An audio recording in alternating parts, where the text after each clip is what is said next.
So in this video, I'm going to demonstrate the syntax by pointing you to a race condition that actually happens. I want to give you an example of a race condition. I want to show you how you can solve that using the synchronized keyword, which is the Java syntax for solving these kind of problems.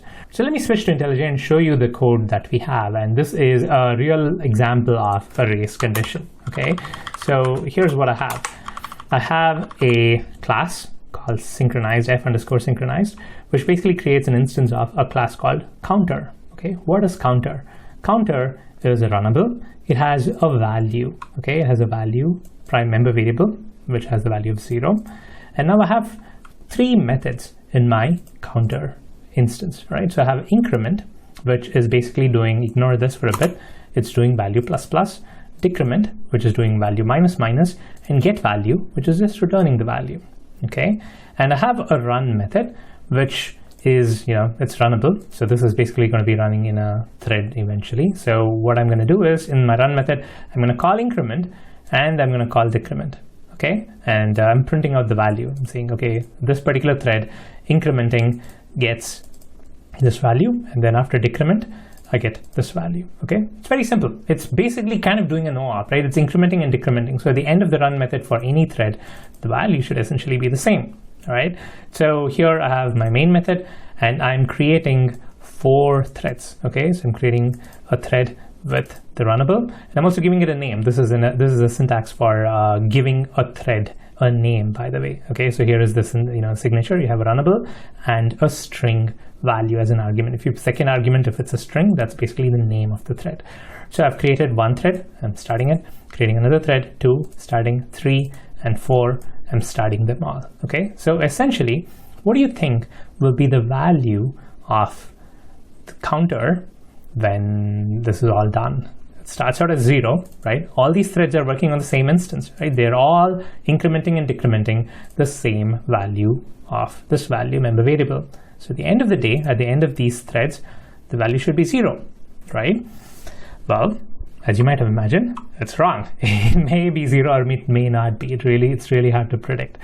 So in order to identify and kind of amplify the race condition, what I have here is thread.sleep of 20 milliseconds. I'm just making it sleep because this has the ability to kind of like delay things a little bit and enhance the race condition, if you will. So what will happen is it really depends on when these threads get scheduled. Okay, so if I were to run this thing, at the end, the last thread has returned 0, which means that it started out as 0 and then it ends as 0, which is perfectly fine. Now, let me run this a couple more times and you will see in this particular scenario, the last thread decrements it and the result ends up being -1. Why is that? Well, take a look at this. First, thread 2 increments and puts the value of 1. Thread 1 increments and it's still 1. Why is that? Well, I cannot be sure of what's happening, but one guess is that they're both reading from memory at the same time and copying it to their registers, and both of them are incrementing from 0 to 1. All right, so that's a problem, right? So again, it's, I'm just guessing here, and we can look at this and analyze this a little bit more. But what's important to understand is the result here is showing as -1, but it shouldn't. It should show 0. You notice here, I just ran this program a few times. We got an answer of 0 once, and we got an answer of -1 once. So this is not good.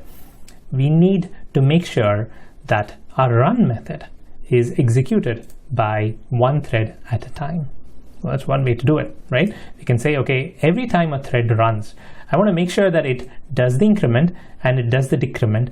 And until it does the increment and decrement both, no other thread should be able to access the value of I, should be able to use this run method. Okay, the way to do this is by using the synchronized keyword. Okay, the synchronized keyword is basically this block. Okay, I basically create this block, and then anything inside this block is going to be executed by one thread at a time. So this is what the synchronized syntax looks like. You basically have this synchronized keyword, and you have this object reference that you need to pass as a lock. Let me cover that in a little bit, but basically what happens is you have this curly brace. You're essentially creating a block scope, right? Open and close curly brace. Now, anything you put inside this block is going to be synchronized. What this means is this lock needs to be acquired by a thread before it can execute what's inside the synchronized block. So what happens is a thread comes in, it notices there is a synchronized keyword. So it is going to say, let me acquire this lock. When it acquires it, only one thread can acquire it at a time. It's kind of like the hotel room key, right? Only one guest can have the key at a time. So gets this key, gets this monitor lock, and then it executes this piece of code, and then it ends it. When the block ends, that lock is returned. Okay, I know the terminology here is lock, but you can kind of think of it as a key, especially with my analogy that I've been giving you for hotel room key. It's basically using this key to enter this synchronized block, and once it's done, when it is finished executing, the JVM automatically releases it. All right. Now this object reference is not a special object. All right. There's no special lock object that you need to create. You can basically pass in any object reference you want, and the JVM is going to map it to a specific lock that this thread needs to use. All right. And I can create my own custom object reference and pass this here, and any thread which needs to execute it needs to get that lock that corresponds to that object reference. This is something that the JVM internally does. It internally creates this monitor lock for the reference that you're passing in, and it ensures that only one thread can get a lock for a single object reference at the same time. So if another thread comes in, it's using the same object reference, well, the JVM says, no, there is one other thread which is executing this thing, wait for that thing to finish, and only after that, it gets access. The second thread gets access. So the steps are, first, the thread tries to get access to the monitor lock. If it gets access, it executes this block. Okay, while it's executing the block, this particular thread currently running this has access to the lock. It has acquired the lock. Okay, no other thread can access it. And when it's finished executing, when it exits this block, it releases the monitor lock. And then if there is any other thread which is trying to execute this in the meantime, when it is executing this, the other threads have to wait. Okay, they cannot get that monitor lock for that object reference. So in our code example, let's say I create a new variable. Okay, I'm going to create a private integer I, and I'm going to create a value of 10. Okay, and I'm going to use this I as a lock. Again, it can be any arbitrary object. Okay, any arbitrary object reference. So I'm going to say synchronized, and then I'm going to pass the value of I to this thing, and I'm creating a block. So now whatever code I put inside this thing is going to be accessible by just one thread at a time, because I is one object instance, and the lock that the JVM creates for this thing is just one lock. So let's say thread 2 happens to be the first one, that's the that's scheduled by the scheduler. It is going to get the lock for this instance, and until this thread 2 is done, no other thread can access this block, right? It is because this lock has been acquired. You can think of it like any reference you pass here, there is a corresponding lock that the JVM internally maintains that all these threads have to fight over, right? Only one can get that lock at a time. So now if I were to execute this, if I were to run the main method, what you'll notice here is that the start and the ends are no longer interspersed. Okay, so when, let's say here, thread 1 ran first. So thread 1 increments.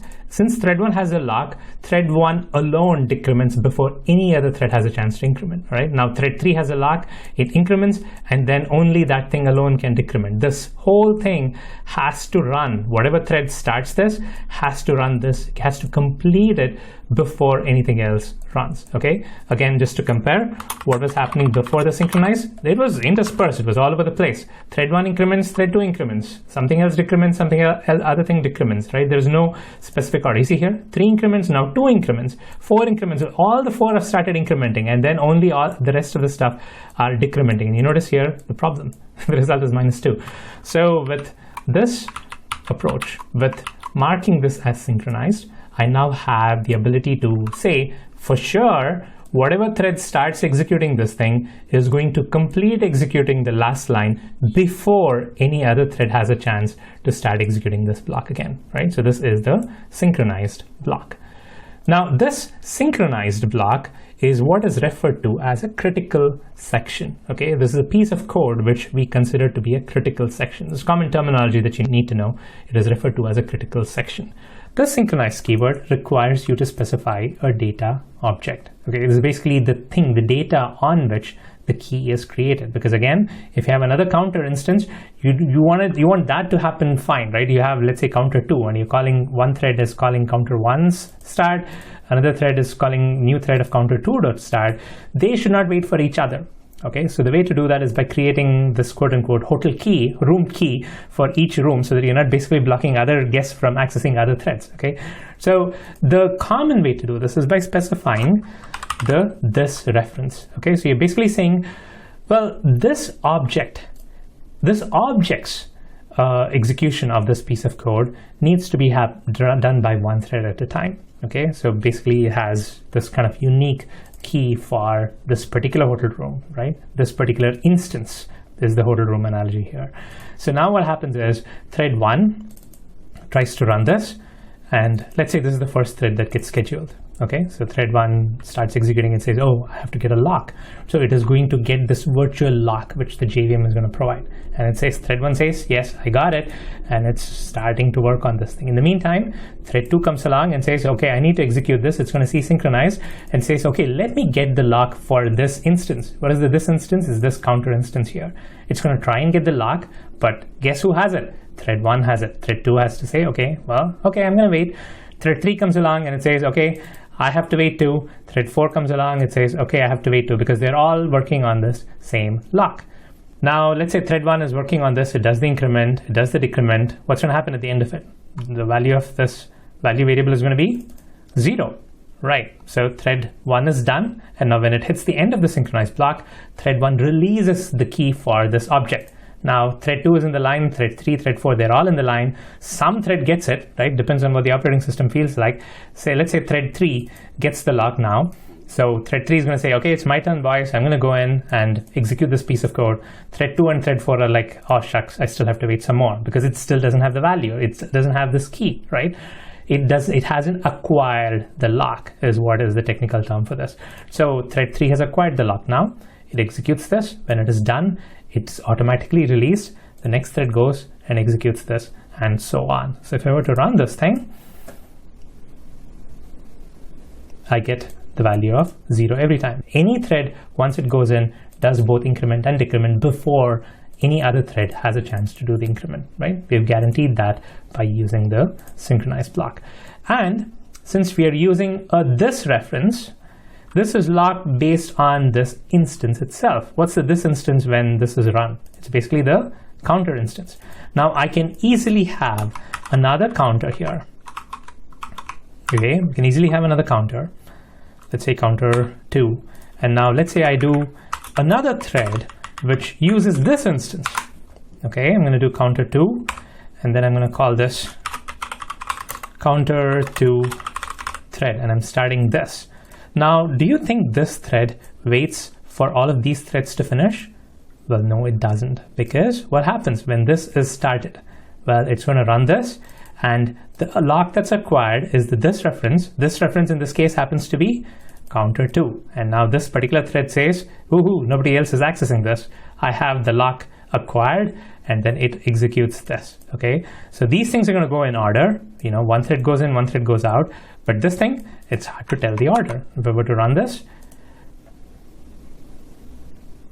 you notice here, this thing is spread out. Counter 2 executes here, counter 2 decrements somewhere over here. But notice nothing breaks this. 1 increments, decrements, 2 increments, decrements, 3 increments, decrements. No matter how many times you run this, the increment and decrement is always going to be in order. You see here, these are 2 different threads that are interleaved. The first instance is thread 1 increments. Second instance is thread increments, but they're working on 2 separate pieces of data, so they can interleave and we don't have a race condition, right? This is by design. And there's a reason why you have the data in the synchronized in order to identify what is the data element on which you need to implement the lock, all right? This is the key here.